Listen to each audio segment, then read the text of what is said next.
जो खबर मैं आपको बताने वाला हूं ना, वो होश उड़ा देने वाली खबर है। कल्पना कीजिए आप अपने घर में बैठे हैं और अचानक व्हाट्सएप पर या सिग्नलिंग ऐप पर आपको ऐसे ग्रुप में जोड़ दिया जाता है जहां एक बड़े देश के 18 अधिकारी, 18 मंत्री इस बात को लेकर चर्चा कर रहे हैं कि किस देश पर कब हमला करना है, किस आतंकवादी समूह पर कब हमला करना है और यह हमला कब होगा। दोस्तों, यही हुआ है अमेरिका में। सरल शब्दों में खबर क्या है मैं आपको बताता हूं। यह हैं अमेरिका के राष्ट्रीय सुरक्षा सलाहकार माइकल वॉट्स और यह हैं जेफरी गोल्डबर्ग, जो कि एक अमेरिकी अखबार अटलांटिक के संपादक हैं। खबर क्या है मैं आपको बताता हूं। राष्ट्रीय सुरक्षा सलाहकार माइकल वॉट्स एक ऐसे ग्रुप चैट का हिस्सा हैं। आप में से कई लोग व्हाट्सएप जानते हैं, मगर आप में से कई लोग सिग्नल को भी जानते होंगे, जो एक मैसेजिंग ऐप है। अब सिग्नल में एक मैसेजिंग ऐप है जिसमें अमेरिका के टॉप 18 राष्ट्रीय सुरक्षा से जुड़े टॉप 18 अधिकारी हैं, जिसमें माइकल वॉल्ट्स भी हैं। इस ग्रुप के अंदर यह चर्चा हो रही है कि हूथियों पर कब हमला किया जाए, हमास पर कब हमला किया जाए। यह सारी चर्चाएं इस ग्रुप में हो रही है।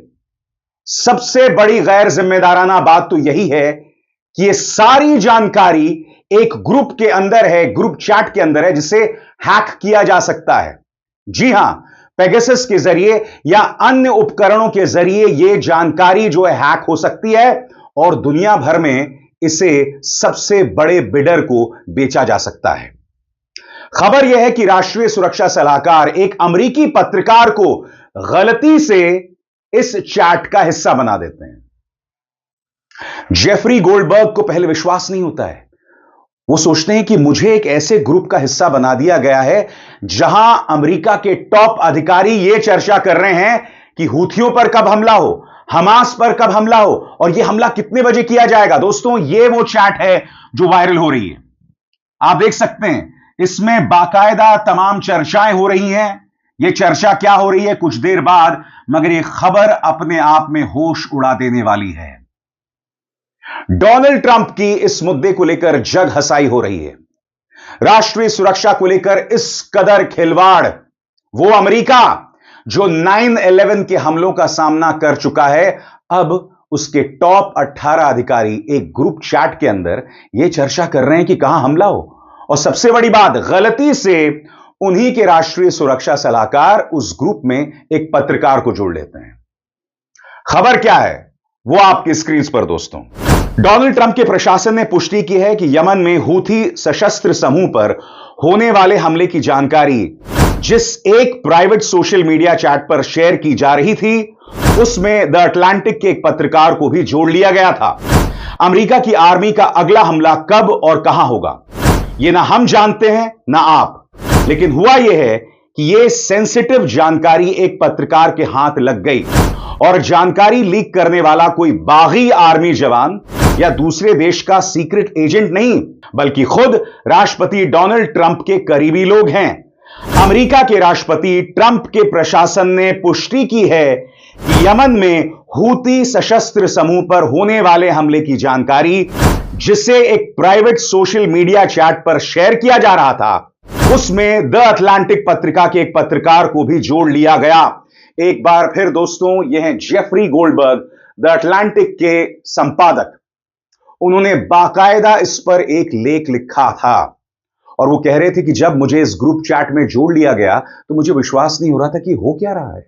वो अपनी आंखों के सामने देख रहे थे कि एक मैसेजिंग ऐप जिसका नाम सिग्नल है, उसमें अमेरिका के टॉप 18 अधिकारी इस बात को लेकर चर्चा कर रहे थे कि हूथियों पर कब हमला होगा, कितने बजे हमला होगा।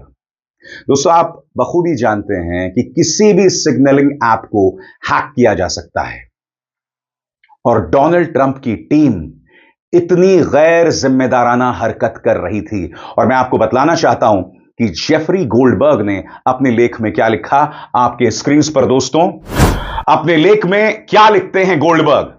दुनिया को 15 मार्च 18 GMT दोपहर 2 बजे से कुछ पहले पता चला कि अमेरिका यमन में हूती ठिकानों पर बमबारी कर रहा था। हालांकि मुझे पहला बम फटने से 2 घंटे पहले पता चल गया था कि हमला हो सकता था। मुझे यह पता होने का कारण यह था कि रक्षा सचिव पीट हेग्सेथ ने मुझे सुबह 11:44 पर वॉर प्लान भेजा था। और मैं आपको बतलाना चाहता हूं कि ट्रंप प्रशासन ने इस खबर की पुष्टि भी की है, जिसका जिक्र यहां जेफरी गोल्डबर्ग कर रहे हैं। ट्रंप प्रशासन ने राष्ट्रीय सुरक्षा परिषद के एक बयान में इस घटना की पुष्टि की है। सुरक्षा परिषद के प्रवक्ता ब्रायन ह्यूज ने बयान में कहा, इस समय रिपोर्ट किया जा रहा मैसेज थ्रेट ऑथेंटिक यानी सही प्रतीत होता है। हम समीक्षा कर रहे हैं कि इसमें यानी इस चैट में एक अनजाने नंबर को कैसे जोड़ लिया गया। और जब अमेरिकी राष्ट्रपति से सवाल किया जाता है तो उनका जवाब सुनिए। वो कह रहे हैं कि मैं अटलांटिक को महत्व नहीं देता। द अटलांटिक बंद होने वाला है, मुद्दा यह नहीं है मान्यवर। मुद्दा यह है कि अमेरिका के जो आला अधिकारी हैं, अगला बड़ा हमला कहां होगा उसकी चर्चा एक ग्रुप चैट में कर रहे थे। वो ग्रुप चैट जो आपके सामने है, अपने आप में यह निहायत ही शॉकिंग है। अब मैं आपको बतलाना चाहता हूं दोस्तों, इस ग्रुप चैट में दरअसल चर्चा क्या हो रही थी, इससे पहले कि मैं आपको बताऊं कि डोनाल्ड ट्रंप ने इस बारे में क्या कहा है। यह देखिए, यह वो ग्रुप चैट है, इसका नाम है हूथी पीसी स्मॉल ग्रुप। ऊपर कोई कह रहा है एक्सीलेंट, उसके बाद जॉन रैटक्लिफ कह रहे हैं गुड स्टार्ट। माइकल वॉट्स जो हैं वो एक मुक्के का निशान और अमेरिकी ध्वज और आग का निशान बता रहे हैं। मार वो कहते हैं good job Pete and your team. Michael Waltz जो कि राष्ट्रीय सुरक्षा सलाहकार हैं फिर कहते हैं the team in mall did a great job as well. और फिर एसएम हैं जो कह रहे हैं great work all powerful start.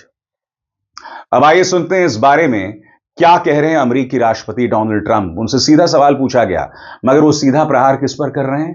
Atlantic पर कर रहे हैं, जिसके संपादक को माइकल वॉल्स ने ग्रुप चैट में जोड़ लिया था। सुनिए जिस व्यक्ति की जग हंसाई हो रही है वो किस तरह से जवाब देते हैं। Mr. President, your reaction to the story in The Atlantic that said that some of your top cabinet officials and aides had been discussing very sensitive material through Signal and included an Atlantic reporter for that. What is your response to that? I don't know anything about it. I'm not a big fan of The Atlantic. To me, it's a magazine that's going out of business. I think it's not much of a magazine, but I know nothing about it. You're saying that they had what? They were using Signal to coordinate on sensitive materials and having to do with what? Having to do with what? What were they talking about? With the Houthis. The Houthis? You mean the attack on the Houthis? Right. Well, it couldn't have been very effective because the attack was very effective. I can tell you that. I don't know anything about it. You're telling me about it for the first time. जैसे मैंने कहा ना, मुद्दा ये बिल्कुल नहीं है कि अटलांटिक बंद होने वाला है या नहीं होने वाला है। मुद्दा आपके सामने है। डोनाल्ड ट्रंप की सुरक्षा टीम का जो सबसे आला अधिकारी है, गलती से एक पत्रकार को ग्रुप चैट में जोड़ लेता है। मैं आपसे एक सवाल पूछना चाहता हूं।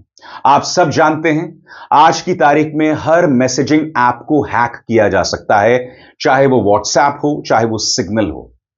आज की तारीख में रूस हो, हमास हो, अलकायदा हो, आईएसआईएस हो, सबको पता चल गया है कि किस तरह से अमेरिका के जो आला अधिकारी हैं देश के गंभीर समस्या यानी कि अगले हमले की चर्चा कहां करते हैं? एक ग्रुप चैट में करते हैं। आप सब जानते हैं आसानी से इसे हैक किया जा सकता है। CNN इस पर गंभीर चर्चा कर रही है। CNN कह रही है कि यह सुरक्षा में बहुत बड़ी चूक है, यह गैर जिम्मेदाराना है। देखिए वहां के पत्रकार क्या कह रहे हैं। और जब यह ब्रेकिंग न्यूज आई थी तो क्या नजारा था CNN में, आइए सुनते हैं। This just in, editor-in-chief of The Atlantic, Jeffrey Goldberg, says he was accidentally texted war plans. Yeah, we literally just received this piece from The Atlantic, and in it, Goldberg writes, U.S. national security leaders included me in a group chat about upcoming military strikes in Yemen. I didn't think it could be real. Then the bombs started falling. CNN's Alex Marquardt joins us now live. And Alex, this piece came out literally in the last few minutes. I haven't been able to read through all of it, but this seems like something out of a farce, like out of a comedy. It is just stunning on so many different levels. I understand why Goldberg didn't believe it was real, because it is just shocking in several different ways. Goldberg was added to a Signal chat with some of the most senior national security members of the Trump administration. Signal is a messaging app that is encrypted, probably why these officials thought that they could have a discreet conversation on there. But on it, in this chat that Goldberg was a witness to, they talked talk about the planning for the recent bombing of the Houthis that started on March 15th. They talk about current intelligence assessments. There's a full-on debate among these officials about whether they should carry out this bombing of the Houthis.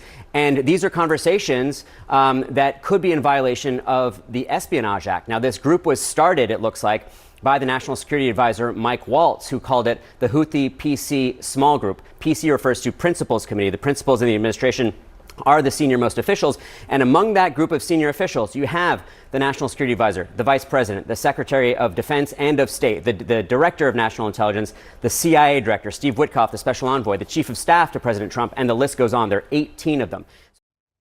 आप खुद सोचिए दोस्तों, ऐसा क्यों हो रहा है?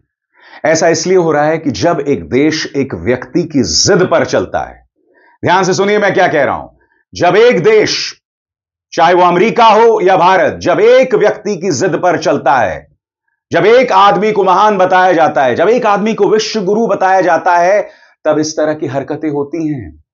America के अंदर अब भी लोकतंत्र जिंदा है, वहां के पत्रकारों की रीढ़ है, इसीलिए खबर सामने आ गई। जब एक देश एक व्यक्ति की जिद पर चलता है तो यही हरकतें होती हैं।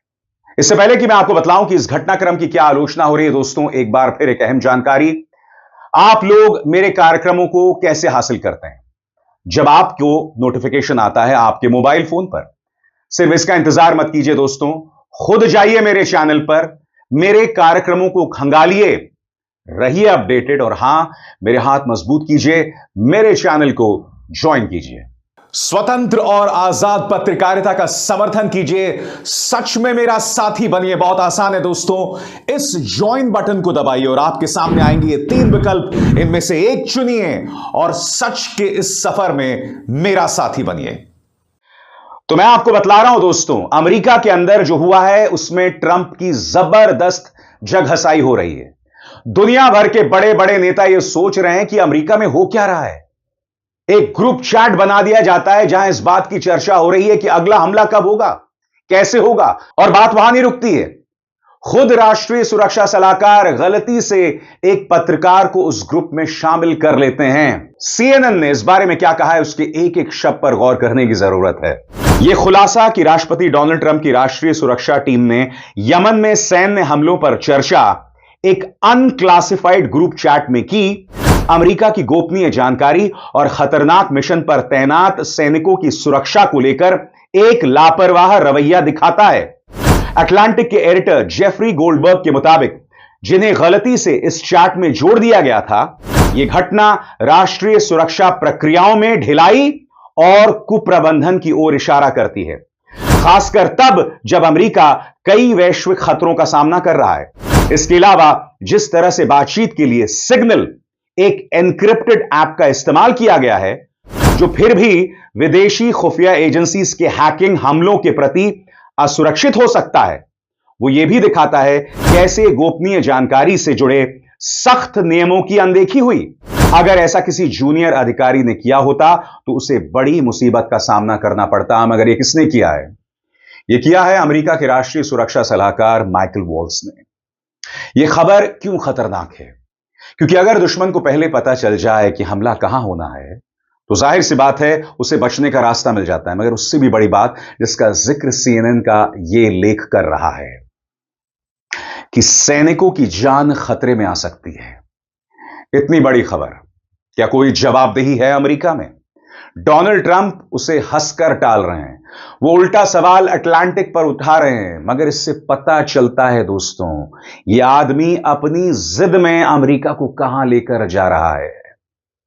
जी हां, न सिर्फ यह व्यक्ति बल्कि बेंजामिन नेतन्याहू भी।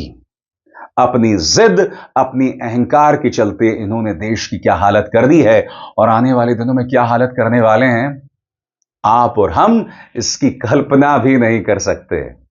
मामला बहरहाल दोस्तों बहुत दिलचस्प है और देखना है कि आने वाले दिनों में क्या रुख अख्तियार करता है। अब इज़हार शर्मा को दीजिए इजाजत। नमस्कार।